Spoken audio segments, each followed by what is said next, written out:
Bismillahirrahmanirrahim. Wa ma atainahum min kutubin yadrusunaha wa ma arsalna ilayhim qablaka min nadhir. وَكَذَّبَ الَّذِينَ مِن قَبْلِهِمْ وَمَا بَلَغُوا مِعْشَارَ مَا آتَيْنَاهُمْ فَكَذَّبُوا رُسُلِي فَكَيْفَ كَانَ نَكِيرِ قُلْ إِنَّمَا أَعِظُكُم بِوَاحِدَةٍ أَن تَقُومُوا لِلَّهِ مَثْنَىٰ وَفُرَادَىٰ ثُمَّ تَتَفَكَّرُوا ما بصاحبكم من جنة إن هو إلا نذير لكم بين يدي عذاب شديد. صدق الله العظيم. وَمَا آتَيْنَاهُمْ مِنْ كُتُبٍ يَدْرُسُونَهَا. Tidak ada sebarang alasan bagi dakwaan mereka, kerana kami tidak pernah memberi kepada mereka kitab-kitab untuk mereka baca dan mengkajinya. وَمَا أَرْسَلْنَا إِلَيْهِمْ قَبْلَكَ مِنْ نَذِيرٍ. Dan kami juga tidak pernah mengutuskan kepada mereka sebelummu, wahai Muhammad, seorang Rasul pemberi amaran melarang mereka menerima ajaranmu. وَكَذَّبَ الَّذِينَ مِنْ قَبْلِهِمْ. Ketahuilah umat-umat yang terdahulu sebelum mereka juga telah mendustakan rasul-rasulnya. وَمَا بَلَغُوا مِعْشَارَ مَا آتَيْنَاهُمْ. Sedangkan mereka yang mendustakanmu tidak mencapai 1/10 dari kekayaan, kepandaian dan kekuatan yang kami berikan kepada umat-umat yang terdahulu itu. فَكَذَّبُوا رُسُلِي فَكَيْفَ كَانَ نَكِيرِ. Setelah umat-umat itu mendustakan rasul-rasulku, mereka pun dibinasakan. Dengan demikian, perhatikanlah bagaimana buruknya akibat kemurkaanku menimpa mereka. Ayat sebelum ini menyatakan sikap kaum musyrikin terhadap Al-Quran. Mereka mendustakan sepenuhnya. Mendustakan. Mereka kata Quran ini hanyalah sihir yang dibawa, yang diajar oleh jin kepada Nabi, oleh jin, oleh syaitan. Tak lebih dari itu. Jadi tidak ada alasan mengapa mereka boleh menerima Al-Quran, kata kaum musyrikin. Ayat ini menyatakan mereka tahu daripada mana. Pernahkah kami beri kepada mereka kitab? Kami beri kepada kitab, mereka kaji, kemudian mereka kaji, kemudian mereka dapati, oh ini sihir, ini sumbernya jin. Dari mana mereka tahu? Pernahkah mereka mempunyai kitab, mereka baca kitab-kitab sebelum ini? Pernahkah mereka baca? Kalau mereka baca, mereka akan kenal bahawa Taurat, Injil, Zabur datang daripada satu sumber wahyu. Akan wujud di sana persamaan. Sebab wahyu dengan wahyu tidak bertentangan antara satu dengan lain. Kami tidak pernah beri kepada mereka kitab untuk mereka baca sebelum daripada Al-Quran. Wa ma atainahum min kutubin yadrusunaha. Untuk mereka baca dan mereka kaji. Wa ma arsalna ilaihim qablaka min nadhir.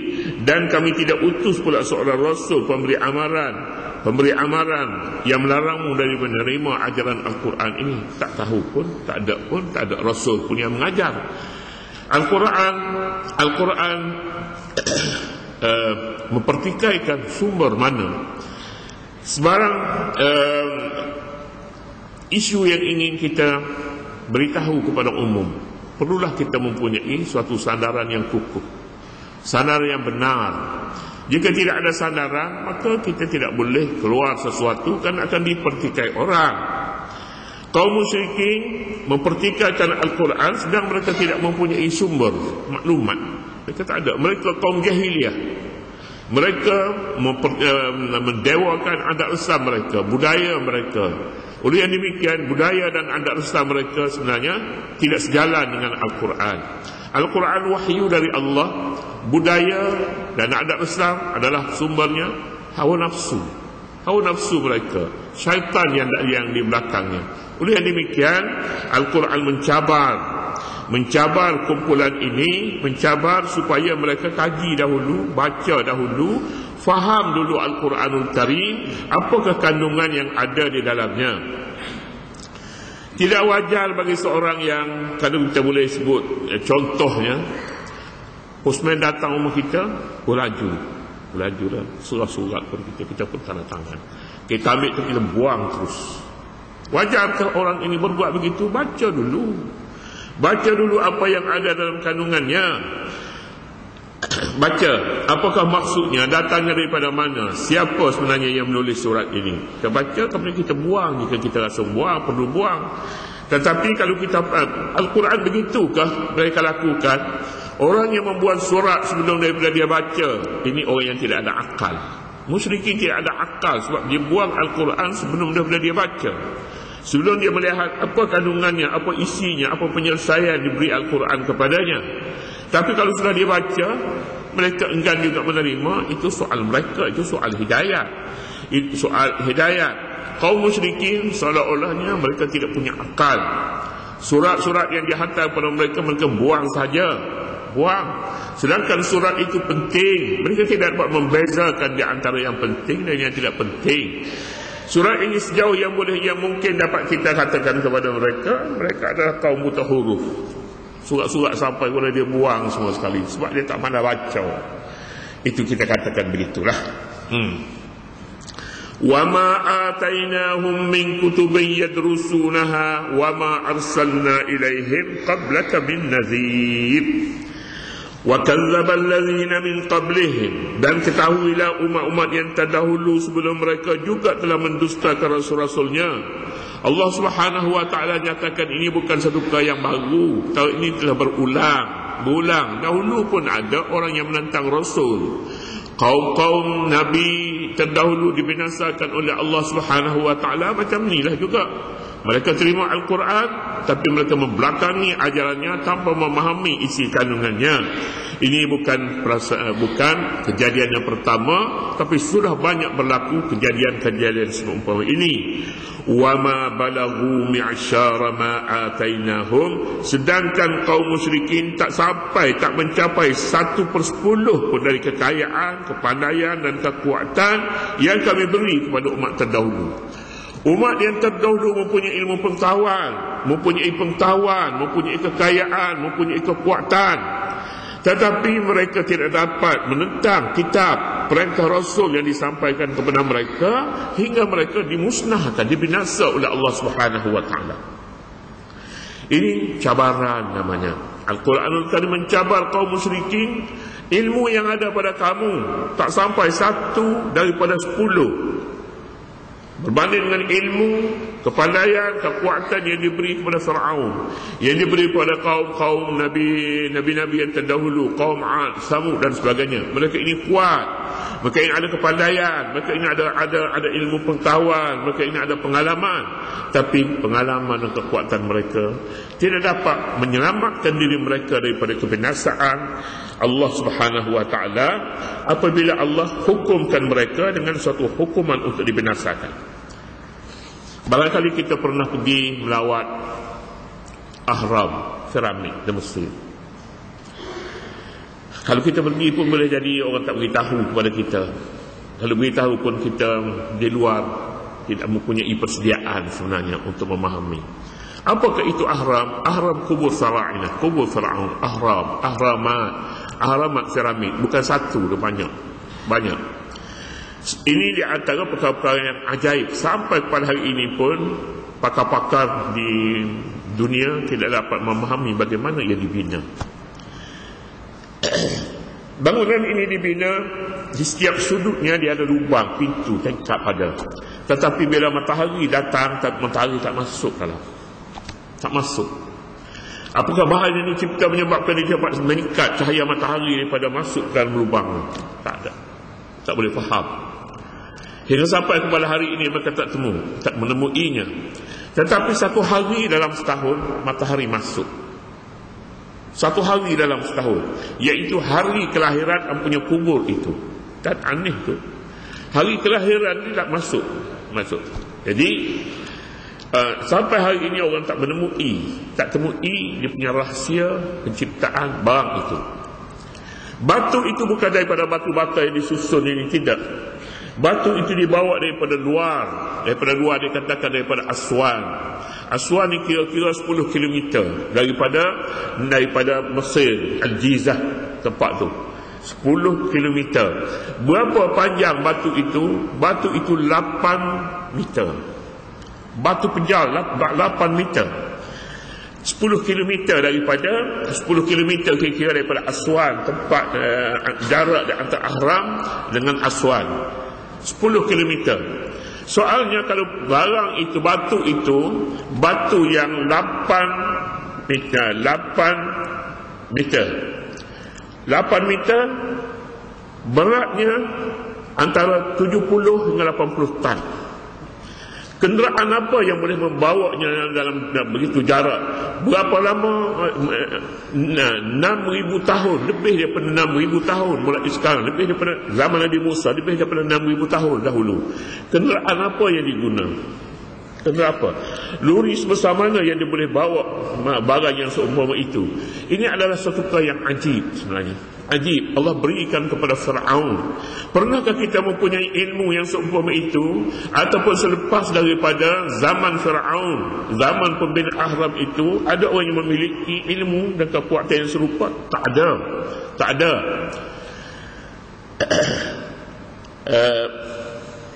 Badan Fir'aun sampai hari ini, Fir'aun pada hari itu, Fir'aun itu juga sampai hari ini tak berubah, tetap seperti mana hari dia dikebumikan, hari dia disimpan dalam di situ. Pernah dikatakan mayatnya dihantar ke Perancis untuk membaik pulih bahagian-bahagian yang rosak pada badan, dibawa. Apabila dibawa ke sana di Perancis, disambut dengan secara besar-besaran seperti disambut pembesar-pembesar dari luar negara. Sambut mayat Fir'aun yang nak dibina, nak dibaik pulih, nak dibaiki beberapa ta'afunat, beberapa tempat yang rosak, yang sudah busuk.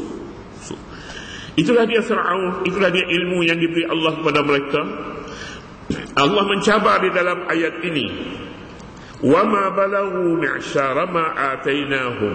Orang sebelum daripada mereka, كَذَّبَ الَّذِينَ مِنْ قَبْلِهِمْ وَمَا بَلَغُوا مِعْشَارَ مَا آتَيْنَاهُمْ. Sedangkan mereka tidak sampai pun 1/10 daripada apa yang diberikan kepada mereka.